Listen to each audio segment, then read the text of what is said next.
My name is Franco Farina, and I'm a steward with the McDowell Sonoran Conservancy. I think that we need to work on some spotlight here. I have a support of Brian Whitehead is helping me with some technical stuff, and I think that we need to spotlight me and Sean at this point. So let's see if we can do that. Anyway, and welcome to the Pathfinder lecture organized by the McDowell Sonoran Conservancy, and the title, The Arizona Site Steward Program and Its Impact on Cultural Resource Preservation. Our speaker will be Sean Hammond. We're really happy to have him tonight. Before I pass the screen to Sean, I would like to give a little introduction to the organization I'm part of and that organized this event. And here it is. Okay. Slideshow. Okay, so welcome to the McDowell Sonoran Conservancy. That's we welcome you. As the next picture of our preserve is preserve as two elements in it. One is the place, which is 1/3 of the sculpture landmark, and the McDowell Sonoran Conservancy are the people. All here in the blue shirt. This is our logo, and I'm not there, so that's okay. Now, as I said, the preserve extends for about 30,500 acres. So 1/3 of the city of Scottsdale. It has a trailhead and entrance. This is the green segment here that you see here, and over 200 miles of trail for the public to enjoy and open space. We had, I think, during COVID, over 1 million people in the COVID year. So that's, and normally we are between 700,000, 800,000. So it's very popular. People that come from other places, especially in the winter, enjoy it very much. The Conservancy was founded in 1991 to advocate for the creation of the preserve. And of course, that's its focus has been changed a little bit over time, because now finally we have a preserve, but we have about 700 Conservancy stewards, and with the city of Scottsdale, we are protecting this natural treasure for all of us. Our mission is to preserve and advocate nature over through science, education, and stewardship. Those are 3 pillars of our organization, with the vision of that culture that ensure, preserve, and value natural open space for all to enjoy. Pretty clear that. The 3 elements that I just mentioned before: science, we conduct ecological research all over the Sonoran Desert. We take it as the preserve as a sample of this, and that we measure and analyze the impact in general for all the global arid and semi-arid land.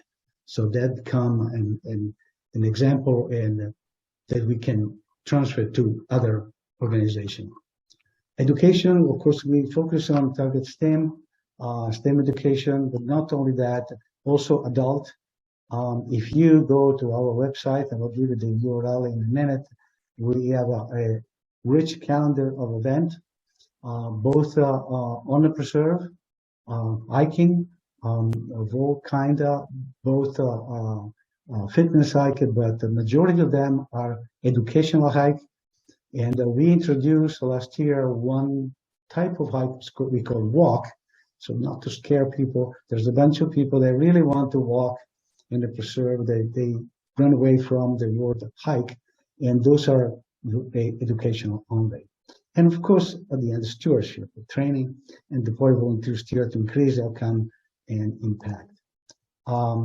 We had 9 different programs, and we work in partnership with all kinds of organizations, from ASU, obviously City of Scottsdale first, but a number of organizations here. Very extensive.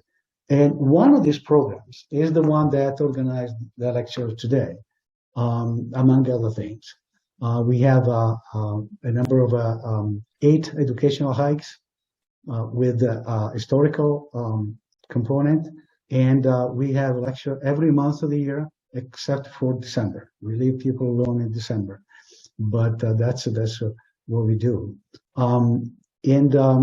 What is our goal is to promote and protect historical heritage, educate through publication, hikes, and lecture. That's what we do it tonight.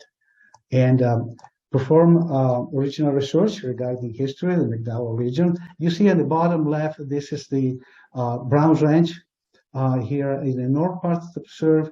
This picture, we don't know exactly the date when that was taken, but we assume that it's probably the 840s, early 50s. And now it doesn't look anything like this. And we, as one of the sites we would like to protect. And we are happy that most likely this winter, with the help of the city of Scottsdale, we'll be able to develop and implement, in fact, a interpretive trial. So that's we have the plan for that, but there is money, there is organizational, there is archaeological surveys, all kinds of things that seems to come together. And our project leader, Chris Crum, is with us tonight. Can't wait to start this. In the other picture here, this gentleman is the military General Stoneman, and we find one military road that come through the preserve from Fort McDowell to Fort Whipple, and we had researched that, we find it and we found it, and now our funding is part of our one of the educational hikes. And of course, on the right side, the emblem of the presence of prehistoric as well as historic Native American Hokan and Yavapai Apache were here.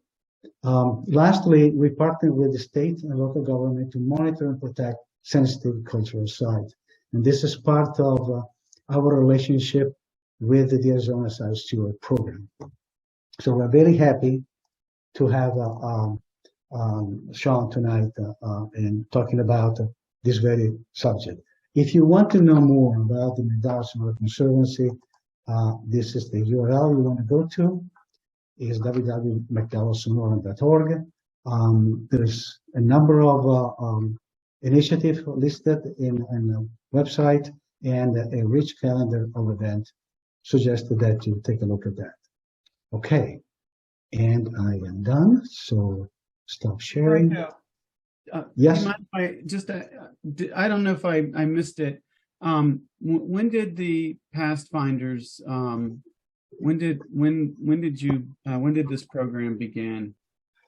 Well, as a group, we started probably late to 1999, but as a program officially starting in 2010. Wow, and you have over 600 members. Yes. And all this work that you do, I mean, that's amazing. Yeah, that's we're very proud of what we do, that, to be honest with you. Should be, yeah. But that's in general as a conservancy, in particular the Pathfinder program.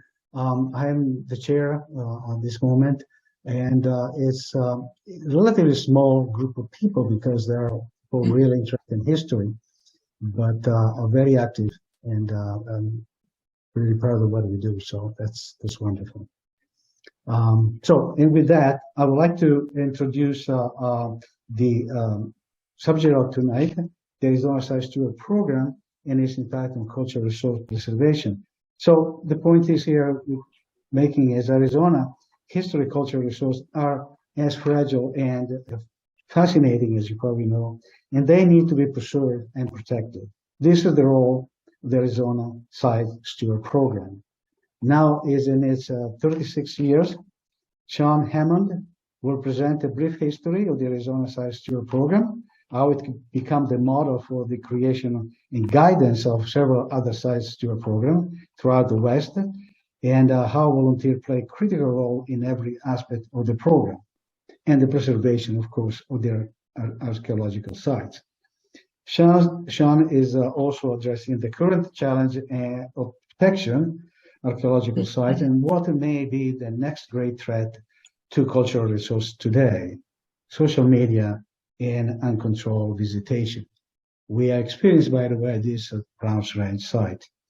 Sean is the Arizona site steward coordinator at the moment, now part of the larger organization, State Historical Preservation Office, also called SHPO.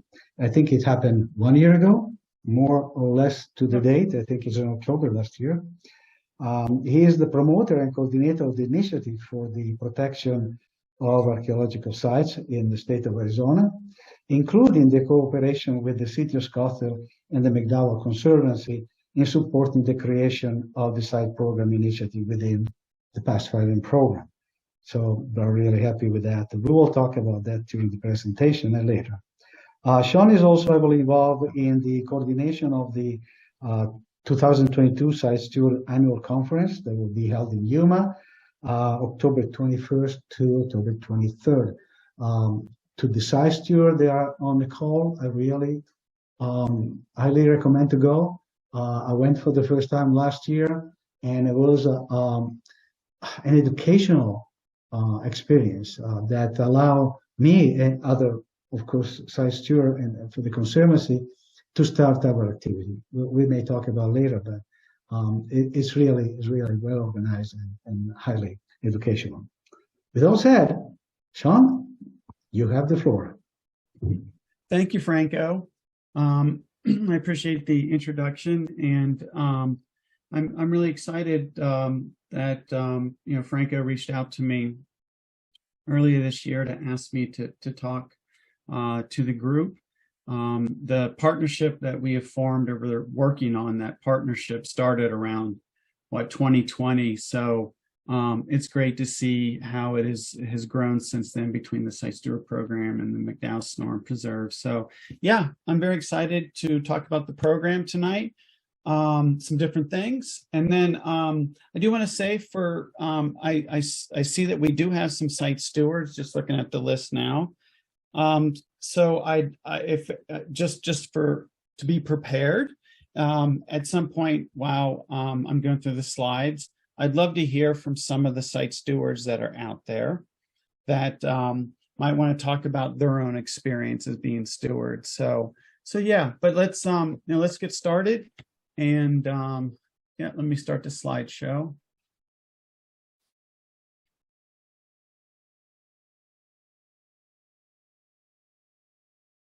Okay. Can everyone see the title? It's blocked out on mine, but can you see the title up top? Mesa Verde. Let's see. Okay, all right. Yeah, so I thought I would squeeze about 100 years of history into about a 5-minute talk. So let's just start off with this idea about having volunteers, right, community members, helping to preserve historic and prehistoric sites. May date back much further than 1900, but here in the United States, one of the first main organizations that was formed to help protect what was at that time Mesa Verde was the Colorado Cliff Dwellings Association, and they were actually an all women's group. And and so basically, right, what was happening at Mesa Verde is vandalism, right? The theft of everything was being stolen. The Denver newspaper back in 1886 was really the first organization, or in this case, company, to raise awareness that the Mesa Verde needed to become a park, a national park, and to be protected. So, we've had we had a lot of situations, again, like I said, where a lot of theft was taking place. One individual in particular, very interesting character from the past, Gustav Nordenskjöld, Swedish researcher. He came to Colorado in the 1890s, but he brought a lot of scientific techniques to the recording of sites. However, he also loaded up a lot of the artifacts, over 600 items. He filled several train cars full of things that ended up in Europe in particular. So, out of this was born this, in this case, this one particular group, the women's group, the Colorado Cliff Dwellings Association. So I like to consider Site Stewards as a program that follows in the steps of the women that started this organization to protect Mesa Verde back then.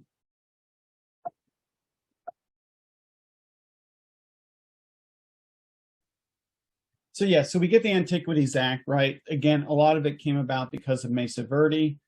It was the first historic national preservation policy for the United States.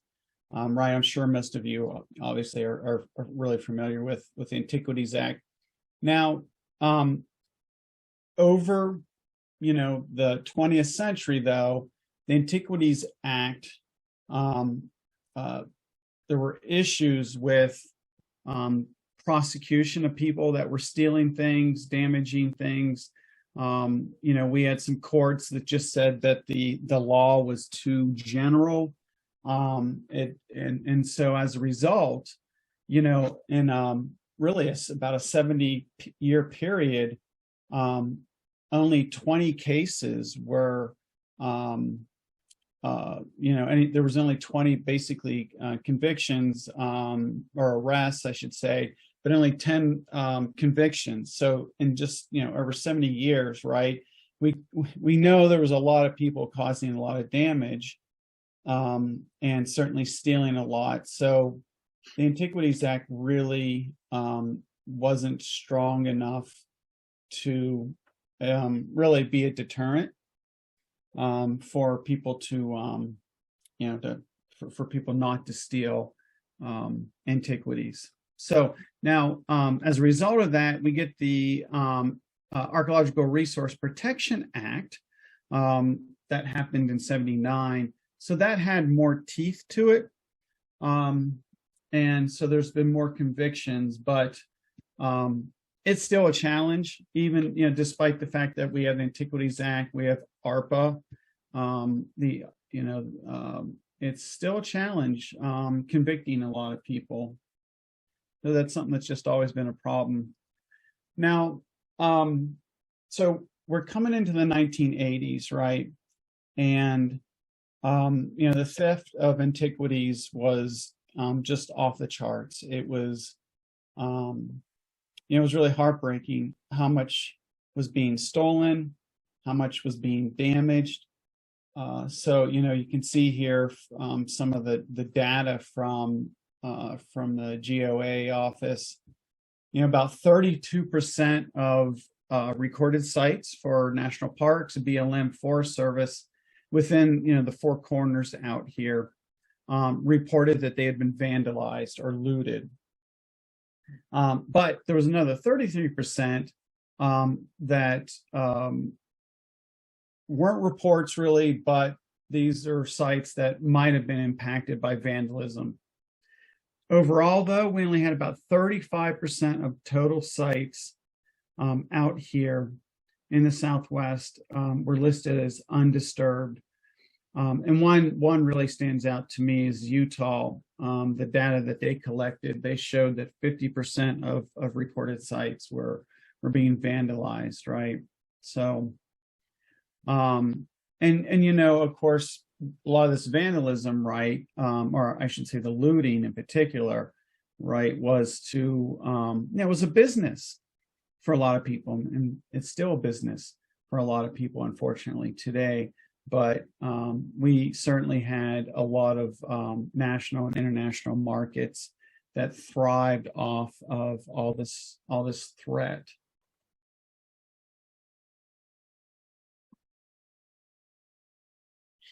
So within this environment, state agencies, volunteer programs started to try to come up with ideas to help combat all the problems that was happening with cultural resources. And one of the ideas that was born out of that was involving the public, involving citizens to help assist, land managers in particular, to help assist them in efforts to protect, preserve, our cultural resources. And that is when we start seeing programs that were formed in the 80s. So in our case here in Arizona, Governor Bruce Babbitt, in 1986, an advisory group was formed to discuss all these issues. And out of that advisory group came the Site Steward program. So we did have, some influence. The Texas Archaeological Stewardship Network, they formed in 1984, so a couple years before. So a lot of us that oversee Site Steward programs, in different states, we like to credit Texas for getting the ball started on this idea that regular citizens can help with the preservation of sites. So they helped lay that foundation. So from that, the Site Steward program was created. And like I said, the key piece to all of this is involving local community volunteers, right? Engaging them in the preservation piece and having a voice in land management decisions. So the program was born from this. Now, around 1988, by the time everything was in place, is when we really started to get going with monitoring archaeological sites. So back then we had 50 stewards in 1988, and we monitored around 200 sites throughout Arizona. And at the time, compared to today, obviously much smaller. We had 8 federal and state agencies at the start of the Site Steward program.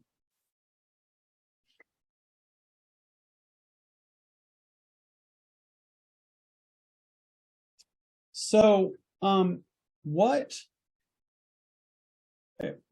were the key pieces that helped lay this really strong foundation for the Arizona Site Steward program? How's it lasted this long after all these years, and is still strong as ever? And so a lot of the things that we saw really in that first decade or so, let's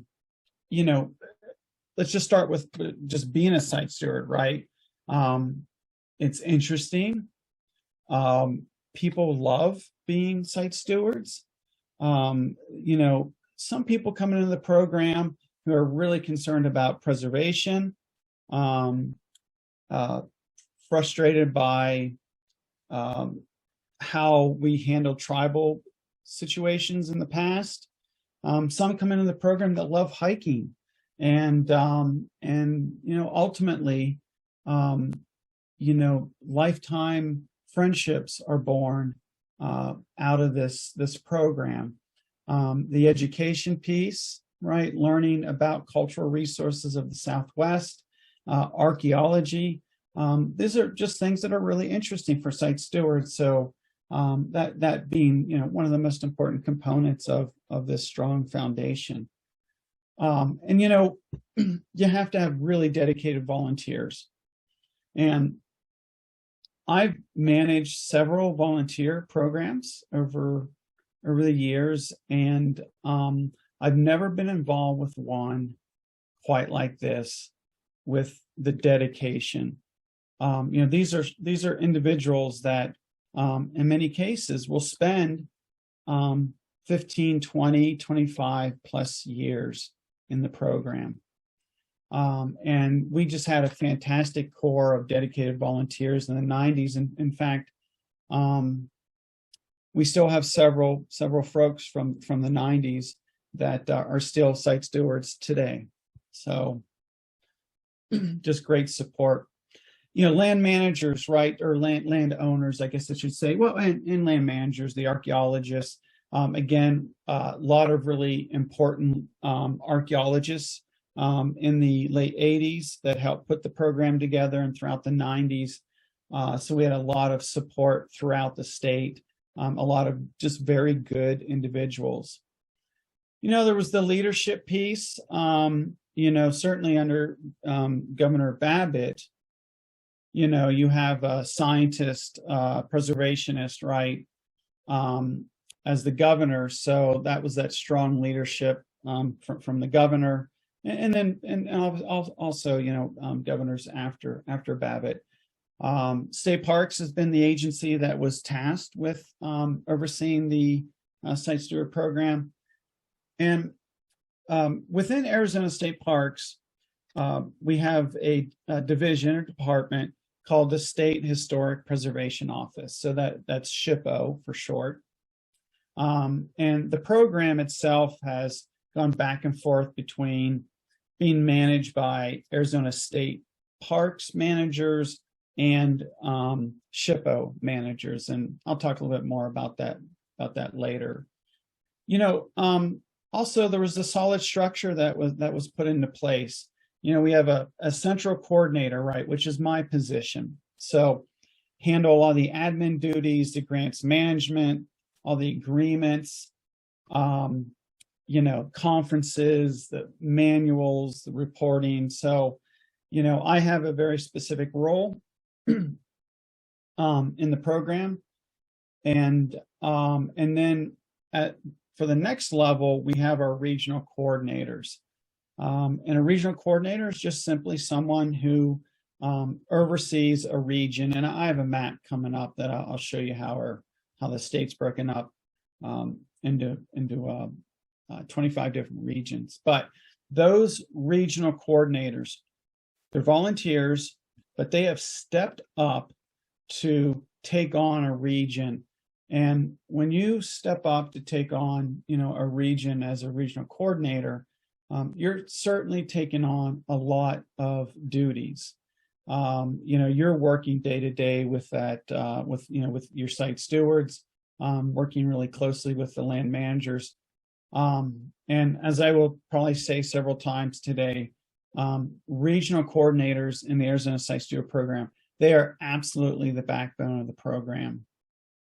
So, and, as our program got started, other states followed, from Texas to Arizona, other states followed. Our program grew quickly. And so, a lot of states would come to us asking for support in getting their programs up and running. So, yeah, we're still doing it today, but those first 10, 15 years, Arizona really had an impact on many of the site steward programs that you see throughout the West and throughout the United States.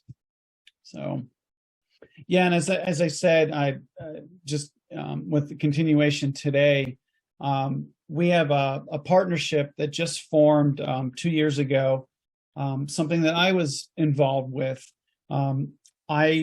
I was, actually, it's been about 3 years.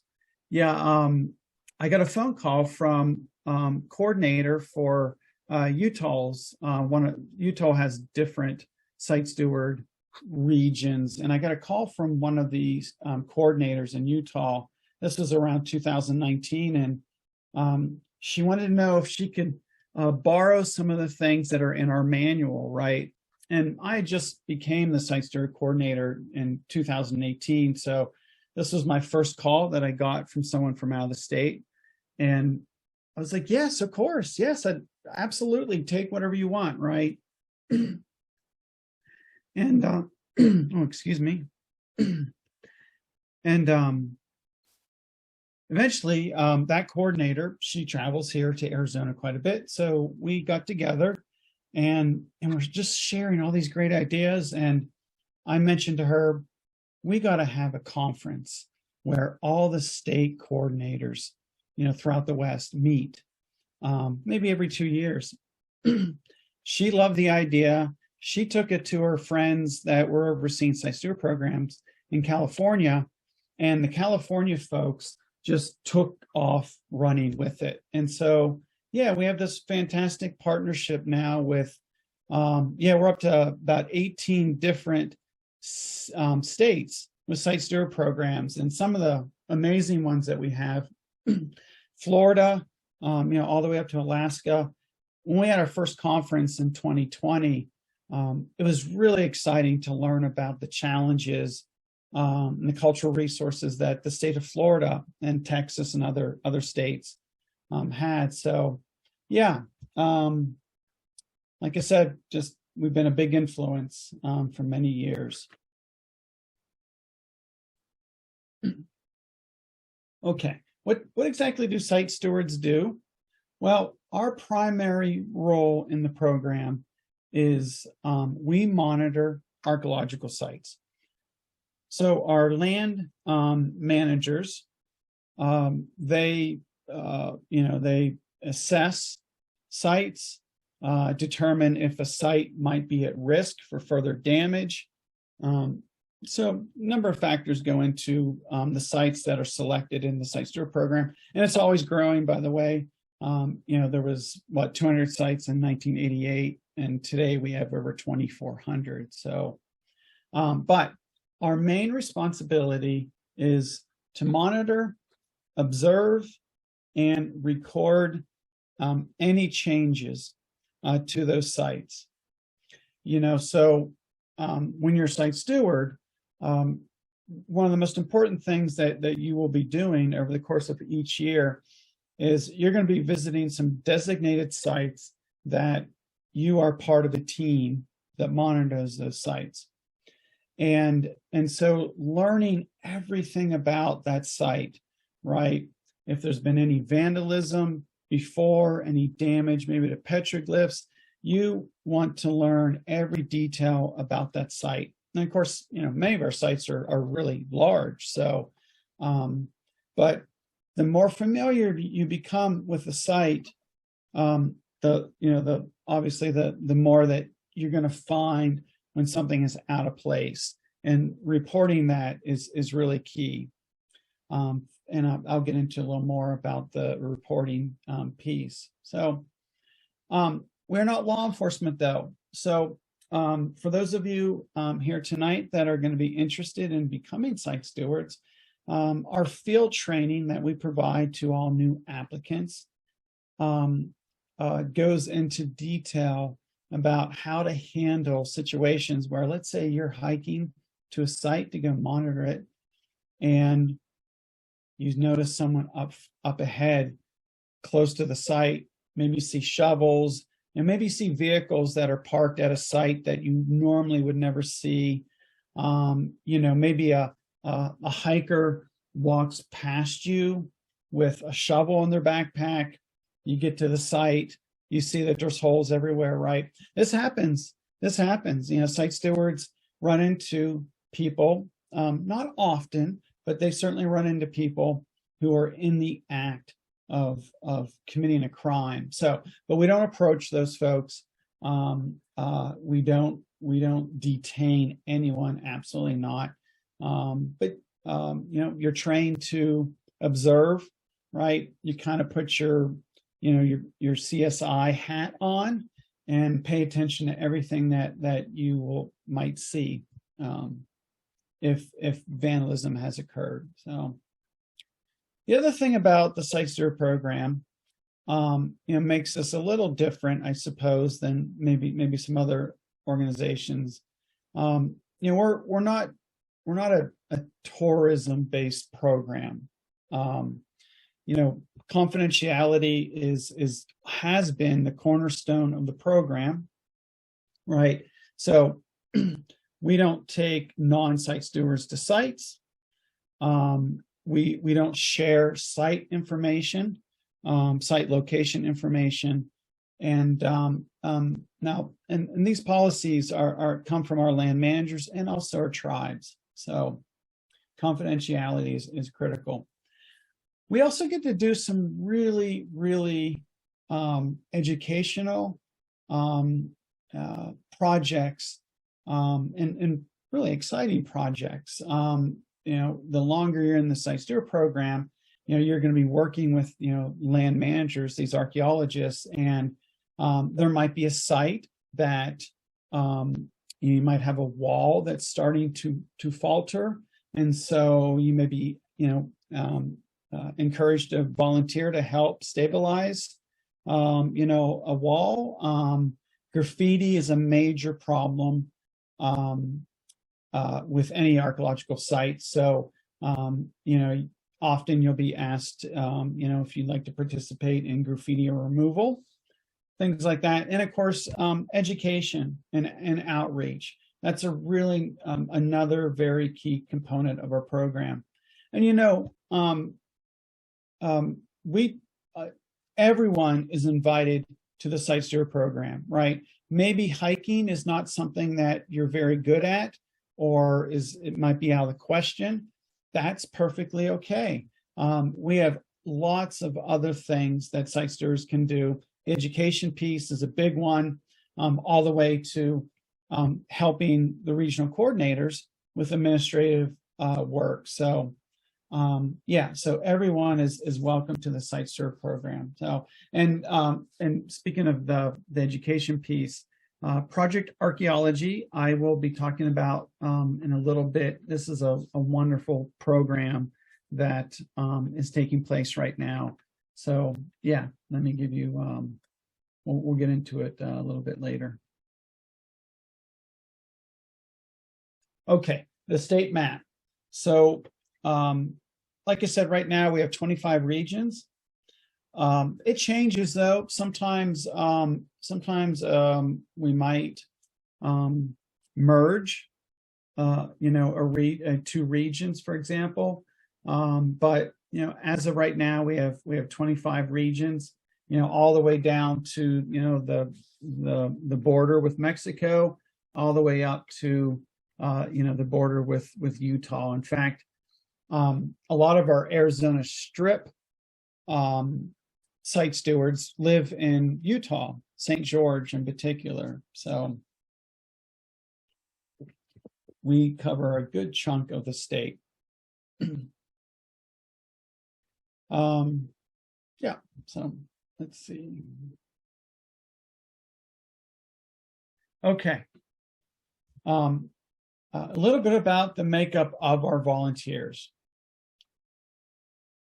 On any given year, over the past decade or so, we average about 550 active site stewards in the program. So it just goes up and down, over the course of a year. It certainly went up last year, and starting in 2020, and COVID had a lot to do with this. We received almost 3 times as many applications in 2020 and 2021 than we normally do in roughly a year period. And so our numbers shot up last year, but yeah, active around 500 to 600 people. What's really amazing about the program is since it was founded, we've had over 5,000 people that have gone through it. And just think about all the advocates, right? All the folks that have learned about the program that gain a much more appreciation and understanding of why cultural preservation is so important. And so no doubt that number has certainly had some kind of impact on reducing vandalism, damage to sites. So And as I mentioned, the regional coordinators, right? So several of our, well, not several, I think 4 of our regional coordinators actually manage 2 regions. But as I said, absolute backbone of the program. Anytime there might be some challenges at the state level with, with the program, even when there has been challenges, in over 36 years, there certainly has been some. The program was just fine, and it's because of the regional coordinators again. The amount of work that they take on, their dedication, it's why the program succeeds. So, some demographics. So this number here, the 62.5 years old, is the average age of our site stewards. I ran that data in 2020. And at that time, we had around 230 members that were over the age of 70. But I will say, I need to run the numbers again, because about a third of our applications last year came from people that were under 50. And we really got a number of younger people in their 20s, and some teenagers as well. Of course, they have to, be with a parent or guardian. So, but yeah, we're gotten younger. So I imagine that number may have dropped a little bit. Just like your program, right? These are retired professionals or, active professionals, teachers, architects, engineers. With 600 people, and again, for those of you that that are in Pathfinders group, right, and everything that takes place in McDowell, I'm just always amazed at the backgrounds, right? Because I'm always meeting new stewards or getting to know stewards better, and I think that's one of my favorite parts about the program is learning, much more about that steward. And wow, we have some very talented people that are in our program for sure. Now, in general, for volunteer hours, right? So you go monitor a site, you record your hours, or you do outreach, whatever activity you're doing in the site steward program, you record your hours. Over the last 5 years, we've averaged around 18,000 hours altogether. Now, I will say this, that number does not fully represent the total number of hours. I would estimate that about 15% of the hours are not tracked. Some stewards might forget about reporting their hours, things like that. But yeah, 18,000 hours per year. Last year, though, we had 26,000 hours. And part of that, again, I contribute to COVID, because, working at state parks, right, and obviously at McDowell Storm Preserve, I'm sure you saw the same thing, right? Our trails were packed during COVID, and certainly at Arizona State Parks, our parks were just so filled up. So same thing, a lot of site stewards, right? People wanted to get out into nature. So a lot of hours last year. And I mentioned earlier about the dedication that people have to cultural resource preservation, right? We have 7 members that have been in the program for 30 plus years. So, our one member that's been here the longest, 33 years. Just amazing. So, and yeah, at the time right now, we have around 60 members that have been in the program for 20 years or more.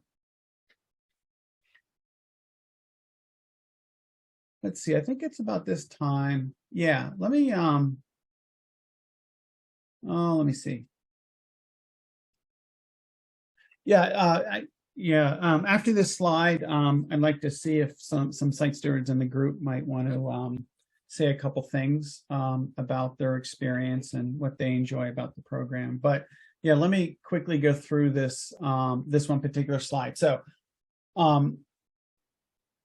as a site steward, you are given access to, in many cases, very sensitive information about archaeological sites.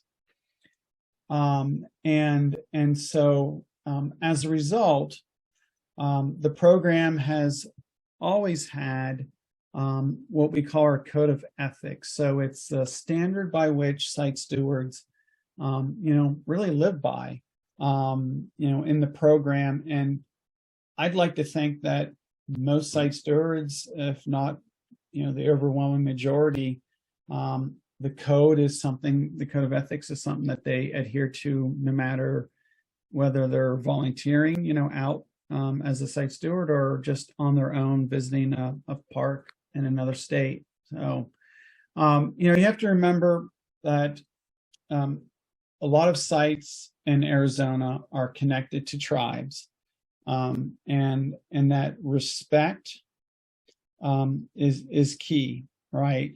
So this sensitive information that's given out, there's a number of reasons why we keep things confidential. These sites that we're helping to monitor, a number of these sites, tribes still have ceremonies at some of these sites, right? And certainly, some sites are considered sacred, and even some sites are considered holy. So that connection with these sites and tribes, it's just really critical and important that we respect the sites that we are given access to. And as I said, right, we don't give out information to the public. I will say this, everything comes down to land manager approval. So we certainly have site stewards that maybe they have family visiting from out of town, and they would really like to show their family some, a site or two, teach them about the sites, things like that.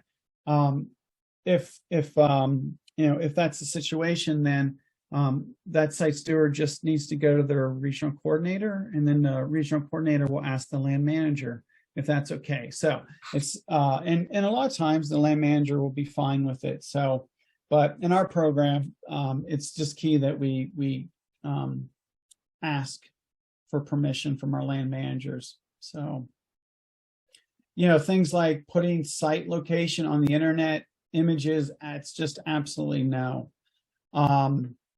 We can't show the location of sites, and we have to be very careful that we don't post images. Site stewards can post images of activities, things like that, but we just have to be careful that it doesn't give away the location of a site. Sometimes, that can happen. Not everybody, some people might not remove the location information that's on a photo, but again, that's something that's a core piece to the program. So, and when I said about site stewards, the code of ethics is something that you just live by, right? I mean, a perfect example is, right, we do not collect artifacts, right? We, as a site steward, right, you just don't take a pottery sherd or anything like that, right? And so we certainly wouldn't want any stewards who, again, outside of the program, maybe they're visiting, another state or something like that, to be taking artifacts, right? So, so very important piece to the program. Yeah, okay. So next slide is going to talk a little bit about the land management piece, but let me see. It looks like I have some questions coming in. That's if you want, I have a couple of things here I can share. One is a clarification. I don't know, somebody got the impression that we have 600 or 700 site stewards. That's not the case. Oh, no? Okay. Yeah, no. The Conservancy has about 700 stewards, but the stewards that are signed to be interested in the Pathfinder program is about 80 to 90 people. Okay. And those that are the current number of site stewards in the conservancy is 16, but we have a number of people that are interested. Whether they will become site steward or not, that's a different story. But when I do organize things, there are about 30 people that really wanted to be part of this, which is great. It's just the clarification here. And the second one I want to mention for everybody on a group here, the land manager for the preserve is Scott Hamilton, who is the manager of the preserve as well. So this is our land manager, the person that makes decisions here. One question I'll add here is how many stewards are from Native community? Do you have a number of interested? Yeah, a good question. We definitely have, a number of Native Americans who are part of the Site Steward program. I don't think it is more than maybe 30, 40. We don't take demographic details. I was thinking of saying that. Yeah, but yes, and in fact, the T-shirt that I'm wearing, the individual that designed the T-shirts, his name is Dwayne Koyawina. Dwayne also provides he's an artist, he's a Hopi artist, and he provides the 20-year award that we give out to site stewards. It's a print from his paintings. So Dwayne's been providing the Site Steward program with his prints for about 10 years now. And I was up in Flagstaff a couple of weeks ago, and we got together, and I was like, why aren't you a site steward? So yeah, so we're getting Dwayne into the program. Yeah. So Maybe. Yeah. There's another, and probably you see that from Marilyn Vida.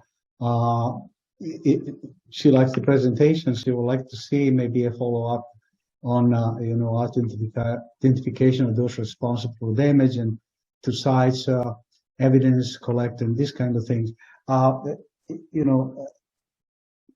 This is one of the things that we all recommend people to go, if they are a steward, to go to the conference, because there are some of the workshops are talking exactly about these kind of items. And as coordinator of the site steward for the conservancy, I talk about this stuff as well. But yes, that will be interesting to have that conversation at large with the public, that they're not only site steward. Yeah, that's a great topic, Marilyn. And for those that can't make it, to the Site Steward conference, for example, because we do one of the best workshops we have at the conference is given by actually a Native American law enforcement official, right. Dusty Whiting, and he does crime scene management, for example, and he goes into detail. But I'll send an email to Franco and give him a couple contacts, including Dusty. Maybe you could invite them to the group, or even maybe the Site Steward program. Maybe we can just set up a training, and you're all welcome to attend. But it's something. There was a follow up on the chat about yes, this is very good for Site Steward, but certainly expanding the conversation with the public. Would create awareness. I know you are very much in favor of that. And the conversation we have tonight is exactly designed for opening this kind of subject to not just the site steward, but the general public. So yeah, absolutely. So you may want to think about to do some other event of this nature. We'll be happy to host it if you want to. I saw that Stu Meckler had a really good question about a petroglyph on Dreamy Draw Mountain area unguarded. So um, a lot of the sites that we have in the Site Steward program today, one of the reasons why it's grown so much is this exact reason right here. Site stewards have found actual sites that have never been recorded before. God, we have one couple that I think has found over 1,000 sites that were never recorded. But yes, your question, if Site Steward comes across the site, they're out in the field, they feel like, look, this is getting hit. A lot of times it's the Site Steward that goes to the land manager and makes the recommendation. So yeah, let's see, Dreamy Draw Mountain area. That's in the preserve, right? No, that's not that. Stu, if you want to unmute yourself and explain where you saw this specifically, that would be okay. Anyway, but your point is well taken. So unfortunately, yeah, we find sites. We found a big jar, probably yellow pie, in a preserve by doing some other activity off trail. So this things happen. Yeah, and after the meeting, maybe Stu, if you could let me know a little bit more information about the site. Okay. Yeah. I can see if it is a Site Steward site at all. Yeah, Stu is one of the very active pathfinder who wants to become a Site Steward, by the way. So yes, we will talk again with him personally. Is anybody else that wants to talk about his experience as Site Steward? What was attractive, or what interests you, what may inspire other by listening to the story? Okay. No takers? No. I can take it. Sure. I can take my story, but I don't want to bore everybody with this.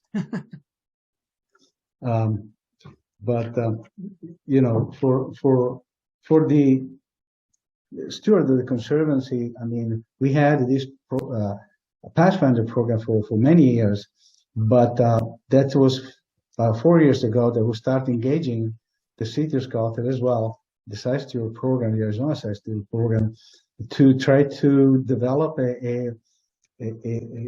I'm not saying a chapter, but a group of people within the conservancy that look after the artifact, the culture preserve in the conservancy, in a preserve. And that's happened. It takes a while, but this last season to 2021, 2022 was really a year of foundation for the group, because we started with 6 Site Steward, fully certified. At the end of the year season, we had 16. That's what we have today. But we had also 6 sites that Scott Hamilton, our land manager, assigned for monitoring. Obviously, never been monitored before, no documentation whatsoever. So that was the first effort to create what we call site kits, which is all the information about one site. So if I go there and I never been before, I'm reading the site kits and I know what to expect. That was a very good exercise. I think we covered that, except for one because it's getting too hot. So we'll do it now in October. But what we learned at the conference of last year, plus the incentive we received from other Site Steward, including Sean, by the way, who reviewed our documentation, that was inspiring. And I think that was, we felt that we were part of something. We're not abandoned here by ourselves. And that's great. So what we are ready for starting the new season, next month, we will have a little get together. Let's call it an orientation to refresh everybody on the same page. And then we will start the assignment of the sites for next season. Hopefully, Scott Hamilton, our land manager, he told me that may have additional sites, which is great because we have 16 people, and that will be great to do that. So, all in all, I mean, this first experience for me has been a great trip, and I think it can give us much more in the future. So that's great. There is a lot of enthusiasm around it. We feel they are part of the Arizona Site Steward program. Some of us also participate to monitoring sites that are outside our region, and Cave Creek region in particular. So that's helped to improve our education, the sensitivity to the place, and that kind of thing. So really, that's where we're at right now. We're pretty proud of what we're doing. But I want to thank you, Sean, to come to this conversation tonight because yes, share a lot of things from your experience, but also offer the opportunity to us to showcase the preserve as well as the conservancy. That's been a great effort. So we really love that. That's my experience. So I love it, and yeah, and I have a lot of people asking to be part of it. So Great. all right. Real quick, Yeah. Melissa asked a really good Yeah. question about involving tribes, right? That could be an entire workshop. But what I will say is a lot of the involvement that tribes have with the Site Steward program is through guidance. And but like I said, we do have members that are from different tribes.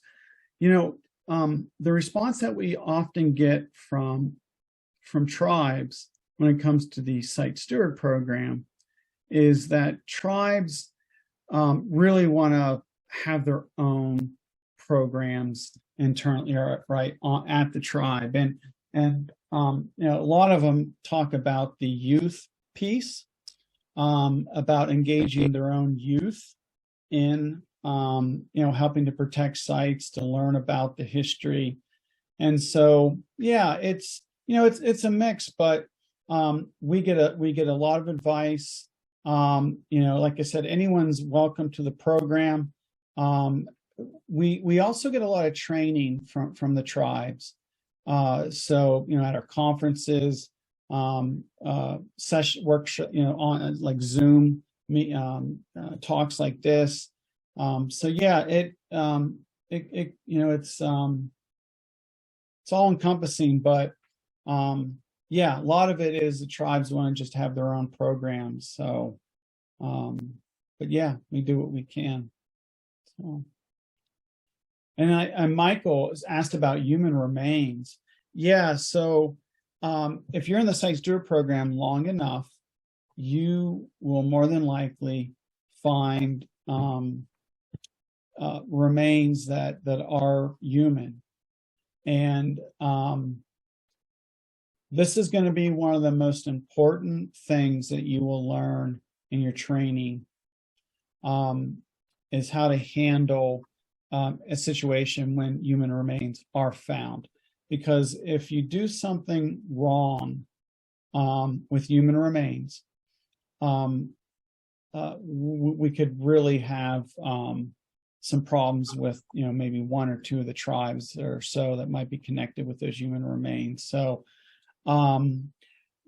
what's interesting though about human remains, when site stewards do find what they think are human remains, the key piece is to try to get a hold of that archaeologist, right, for that area, because they will give specific details as to how to handle the situation. Recently, we had a situation where some site stewards found human remains, and they decided to move them. And the land manager ultimately said, those remains were in an area where more than likely nobody would have found them. So, they said removing them or moving them was not recommended, right? Now, there's a few tribes that were connected with that finding. So we will actually find out how the tribes feel about how that was handled. But again, unfortunately, the stewards weren't able to communicate with the archaeologists. But we have really excellent training.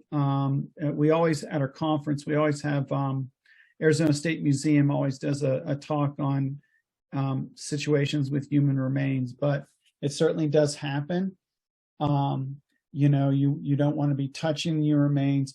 You absolutely don't want to be taking photographs of human remains unless the land manager tells you over the phone to do so. So yeah, I mean, that cultural piece is really important, right? We certainly don't want to offend any tribe. So yeah, I hope that helps, Michael. All right. How are we doing on time? Let's see. Yeah, we just passed 1 hour, so. Oh, we did. 10 minutes, yeah. 10. Okay. Let me get through. Yeah, let me get through some of these slides then of note. So yes, our partners, right? We have around 25 or so landowners who are partners, right?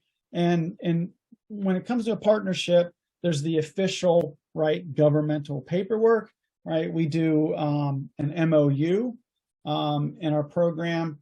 And basically that MOU, it's really a best practices for an effective partnership, right? So things that we should be doing as a site steward program and things that the land manager should be doing. So, and yeah, it took a little bit of time.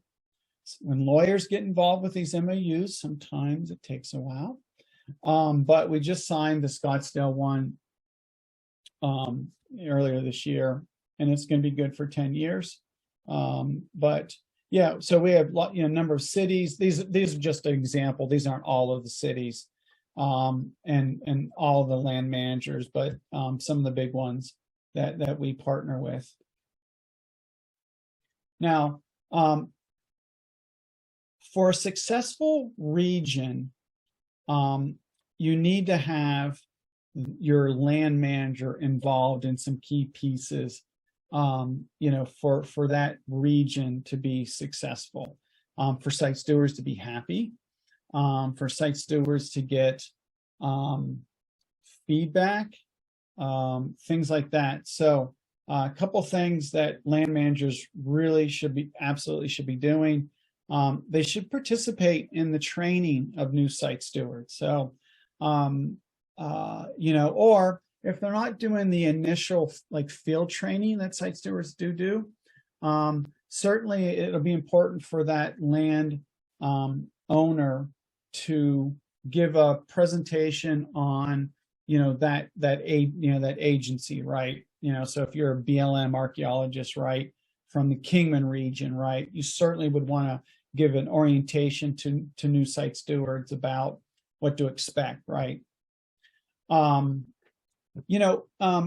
The archaeologists, most of the people that are land managers are archaeologists, although we have some that are project coordinators like me. I'm not a trained archaeologist. So participating with gatherings, right? Each region should have their own gathering every year. In fact, we're working on one for the region where Scottsdale is in. So just appreciation from the land managers, right? Recognizing the talent that they have with the volunteers, and then getting them involved in the special projects like I mentioned. So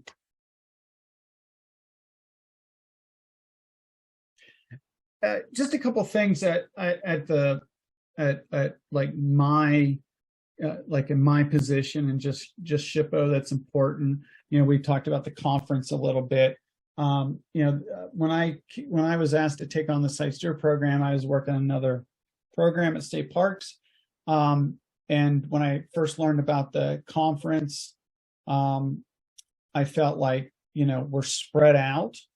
We have a lot of site stewards in the program. Conference is really going to be important. So definitely put a lot of emphasis on the conference.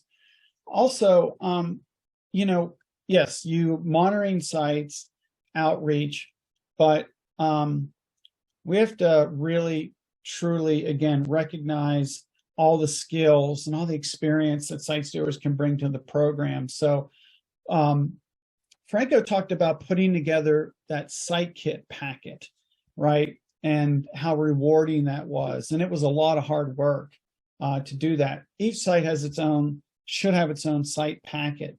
However, many of them are outdated. Land managers are supposed to keep up those updated, but land managers just have very little time for some of those activities now. And so what we decided to do was, well, we've got 550 people in our program. We have people that have drones that can take, footage. We have historians in our program. We have map makers. And so we're really turning to our stewards to help us with this process of putting together these site kits, which, should have a good map, original drawing, especially if it's a petroglyph, history about the site, what a site steward should be seeing when, looking at when they go to visit the site, things like that. So when you become a site steward, there is certainly going to be times where you're going to say, why am I doing reports, right? You go out to visit the site, 18,000 hours are submitted every year, right? Sometimes site stewards have just questioned, like, why are we reporting, right? Land managers don't always have time to go through some of the reports, things like that. Now, there are very specific reasons why you have to report. Funding is a really big piece, but more than that, it's the data that we're collecting that can be used to help impact policy. And that's something that we are doing right now. We had partnered with Archaeology Southwest, and they went through all of our vandalism data reports going back to 2009. And 2,100 vandalism or looting reports were submitted. And you can see here, right, the big piece is graffiti. Graffiti is a major problem. If you look at the photo in this picture, that petroglyph, that is one of the most beautiful petroglyphs I've seen in Arizona. And somebody spray painted it. It's just disgusting. Now, I will say that that's been cleaned up by a group of site stewards since. That was damaged in December of last year, or spray painted, and then it was fixed in April. So, but yeah, spray painting's bad. Off-highway vehicles, looter holes, right? Again, looting is still a major business for a lot of people. So, but I will point out, right, this is just site steward data, right, over the past 10 plus years. There's other organizations out there that are doing similar work. So this is just only couple percentage, right, of what's really happening out there. So a couple things on the impact that the Site Steward program, and not just ours, but just in general, are starting to have. National Parks is reporting that there is a decline with vandalism to sites. I mean, it's still a major problem, but at least with National Park Service, they're finding that there's less acts. Certainly, there's more studies that need to be done. But consensus from most archaeologists is the program has had an impact on people. Because looters now know that there are site stewards that are out there monitoring these sites, so they have to be a lot more careful. And some of the things that we've done have led to land managers installing camera work or putting law enforcement out. Sometimes there's a trend in the theft of artifacts at a site, might be happening at one certain time of the year. And so that reporting is really key to solving some of these issues. So yeah. no doubt we've had a really we've definitely have had an impact on preservation in Arizona. I just briefly want to mention the Site Steward Foundation, right? So everything a foundation does, right, or should do, right, the Site Steward Foundation does for us, right? But beyond that, they were formed in 2017. There was instability in the Site Steward program at that time, and so they formed to make sure that things would, that the program would still stay. I came on in 2018. Things calmed down to a degree, and now today, right, it's fundraising and it's education projects, and in particular, project archaeology. So project archaeology, it's a BLM program that was a curriculum that was developed about 30 years ago. And what it is it's a curriculum that volunteers would take into schools, and they would work with, those teachers that would be teaching, their students about archaeology, about preservation. It's geared towards 3rd through 5th grade, but, really, kids in elementary school, period, this can be used for 8th grade as well. Here's the really cool thing.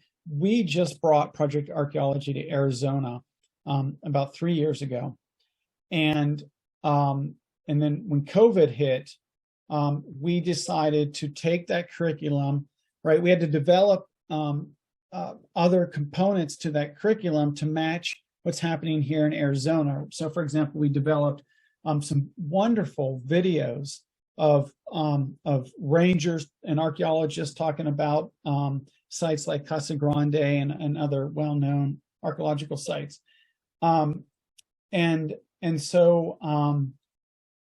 just like a month ago, we got an email from the Arizona Department of Education, the Social Studies Department. They reviewed our curriculum that we now have online that's accessible to teachers. They loved it. And they have now put it on their website, right? And so the Department of Education, Social Studies Department, right? This is where social studies, right? Teachers go, science teachers, so on, go to look for curriculums. And the Site Steward program was just announced that the Department of Education put it on their website. I mean, this is huge. We are taking the lead in helping to educate youth in Arizona about cultural resource preservation. So very excited about that. And there's going to be a Site Steward piece to it, where Site Stewards can help adopt schools. Okay. Lastly, I know we don't have much time, so I'll just try to get in as quickly as possible. Visitation to archaeological sites is beginning to have an impact on those sites in a negative way. The question is can you love an archaeological site too much, right? If you just think about it, like as a national park, for example, right? Let's just take Grand Canyon or Yosemite. I mean, how many more people can actually go to the Grand Canyon in a year, right? It's 4 million now, right? You have to look at the things that the parks like the Grand Canyon, some of the steps that they took to mitigate all the damage, right? Anyone, right, that lives out here that went to the Grand Canyon in the 80s, right? You couldn't see, the north side, right? So much smog. Today, right, that's much better. It's the same thing with archaeological sites. And social media is causing some problems because people are just posting the location of these sites, how to get to them. And there's a lot of places in Arizona where land managers in cities, mayors are saying, this is unsustainable. We have too many people visiting archaeological sites, and over time, right, this can have an impact. So we're trying to deal now with this, with how social media is impacting, right? And you see this social media post, right, by this individual who was very proud, right, to say that he got pottery when he was up in Winslow, right? So he was up in Petrified National Forest area, and I have a wagon, a crate full, right? He's gloating about taking all this pottery, and and other people are like commenting on it. I mean, that's those are things that we face, and we're trying to address. Couple things. The foundation, we have just developed a subcommittee to address social media. How can we use social media to have a positive impact on educating the public? The other thing, Arizona needs a statewide campaign for protecting preservation. The Site Steward program did a campaign in the 90s called A Thief of Time. And as you can see from the graphic, that poster, that's pretty old.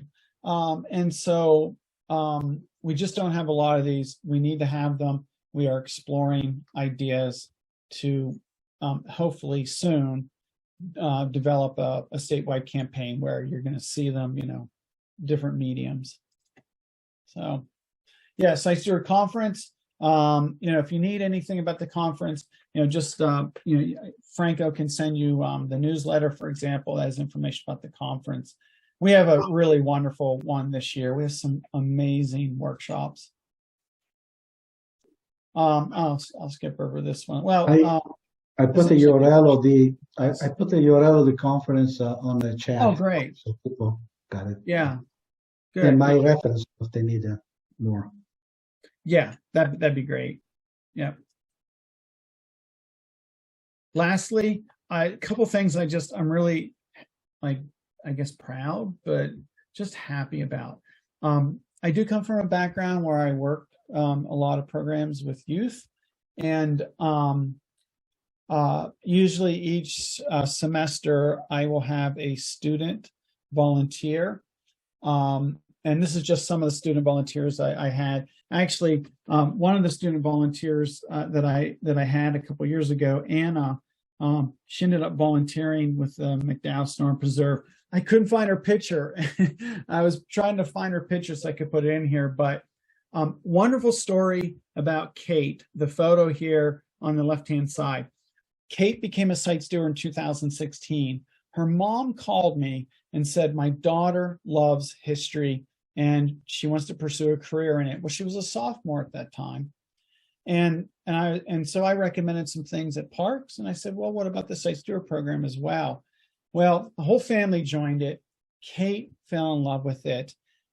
She is in her first semester at NEU, and because of the Site Steward program, she has chosen a career in anthropology. And I just can't be, I'm just so thrilled about that.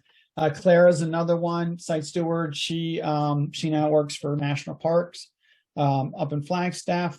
I was able to get her connected with folks up there. So we have a wonderful intern, Asha.